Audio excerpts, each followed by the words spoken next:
अब आइए हम लोग प्रश्न अभ्यास पर कुछ बात करते हैं। तो पहला प्रश्न है बच्चों, वीर कुंवर सिंह से संबंधित किसी एक प्रसंग का उल्लेख कीजिए जो आपको अविश्वसनीय लगता है। कोई ऐसा प्रसंग आपको बताना है कि जो लगता है कि अकल्पनीय होगा, विश्वास नहीं होता है कि हाँ वीर कुंवर सिंह भी ऐसा किए होंगे। तो इस पाठ्य पुस्तक में दो घटनाओं का जिक्र है।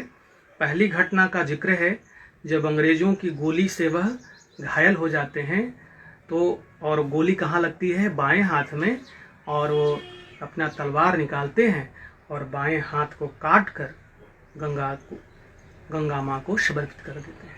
तो ये घटना अविश्वसनीय लगता है।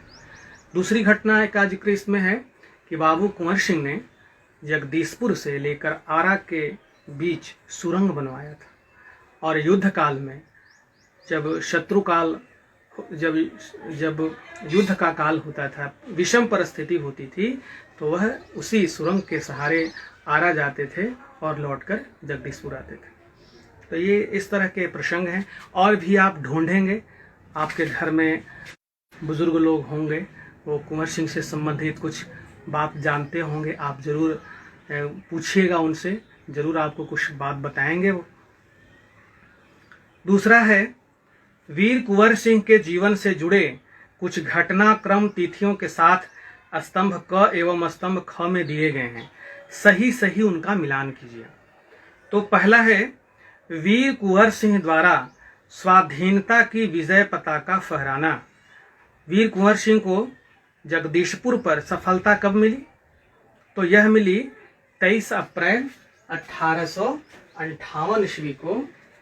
जगदीशपुर पर वह अधिकार कर लिए थे और विजय पताका स्वाधीनता का फहरा चुके थे। तो इसका विकल्प क्या होगा?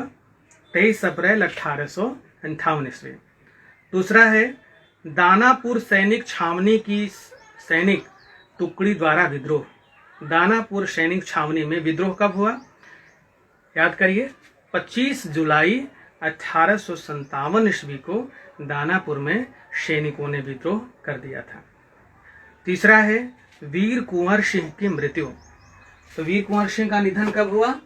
3 दिन बाद, 23 को वह विजय पताका फहराए और 26 को उनका निधन हो गया। 3 दिन बाद 26 अप्रैल 1858 ईस्वी को उनका निधन हो गया। अगला है, अंग्रेजी फौज द्वारा जगदीशपुर पर अधिकार कब किया गया? तो अंग्रेजी फौज द्वारा 13 अगस्त को किया गया था। 13 अगस्त 1857 ईस्वी को अंग्रेजी फौज द्वारा जगदीशपुर पर अधिकार कर लिया गया था। अगला है, आरा पर विजय। आरा पर विजय कुंवर सिंह ने कब किया? तो यह 27 जुलाई को किया। याद रखिएगा, 25 जुलाई को दानापुर छावनी में सैनिक विद्रोह हुआ और ठीक उसके 2 दिन बाद सैनिकों की सहायता से। प्रश्न है तीसरा है, वीर कुंवर सिंह का जन्म कहाँ हुआ था? तो वीर कुंवर सिंह का जन्म कहाँ हुआ था? जगदीशपुर में हुआ था, जो भोजपुर में है, जो रियासत है। 1782 ईस्वी में इनका जन्म हुआ था। उनके माता पिता का नाम क्या था? तो उनकी माता का नाम था पंचरत्न कुंवर और पिता का नाम था साहबजादा सिंह। अगला प्रश्न है, ब्रिटिश झंडे को किस नाम से जानते हैं? याद करिए, ब्रिटिश झंडे को यूनियन जैक के नाम से जाना जाता है। और 23 अप्रैल 1858 को जो यूनियन जैक जगदीशपुर पर फहर रहा था, उसको उतार कर बाबू वीर कुंवर सिंह ने अपने राज्य के स्वाधीनता का विजय पताका फहराया था।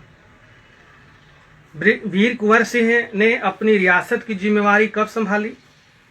तो 1827 ईस्वी को अपने पिता की मृत्यु के बाद जगदीशपुर रियासत की जिम्मेवारी संभाल लिए थे। और अगला है प्रश्न कि कुंवर सिंह को किस क्षेत्र में ज्यादा रुचि थी? तो कुंवर सिंह को किस क्षेत्र में ज्यादा रुचि थी?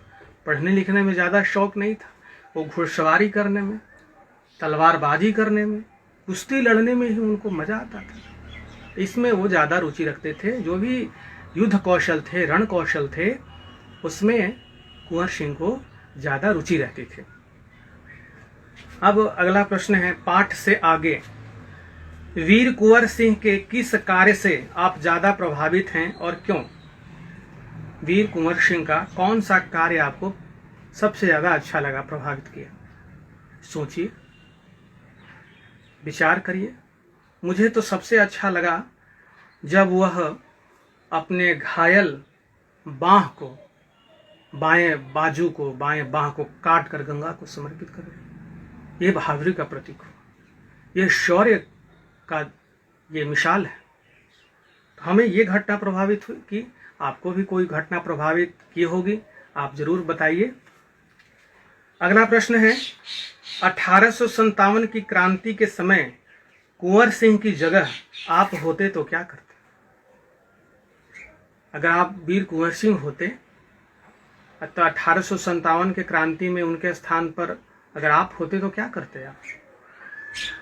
तो आप भी ब्रिटिश हुकूमत के खिलाफ अपनी आवाज़ बुलंद करते। मैं तो वही करता, मैं अंग्रेज़ों के खिलाफ युद्ध लड़ता, उन्हें यहाँ से खदेड़ता, उन्हें युद्ध में धूल चटा देता। आपकी भी भावना यही होगी। अगला प्रश्न है, 23 अप्रैल को बिहारवासी किस रूप में मनाते हैं? 23 अप्रैल को हम लोग किस रूप में मनाते हैं? विद्यालयों में रहता है ना, कौन दिवस के रूप में? तो विजय उत्सव के रूप में हम इस दिवस को मनाते हैं।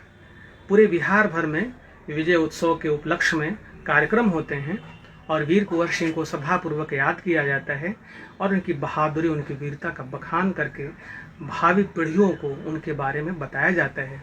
उनकी बहादुरी के बारे में, उनके शौर्य के बारे में उन्हें प्रोत्साहित किया जाता है, जानकारी दी जाती है, जागरूक बनाया जाता है। अगला है प्रश्न, वीर कुंवर सिंह एक योद्धा ही नहीं बल्कि एक कुशल नेतृत्वकर्ता भी थे।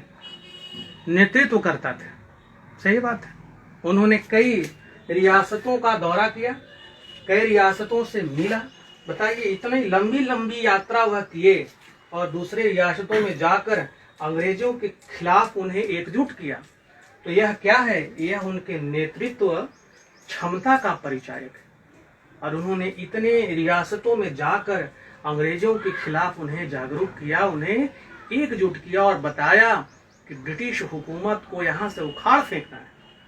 तो नेतृत्वकर्ता का गुण उनमें था, तभी वह इतनी रियासतों का दौरा किया और उन्हें अंग्रेजों के खिलाफ युद्ध करने के लिए तैयार किया। तो ये क्या है?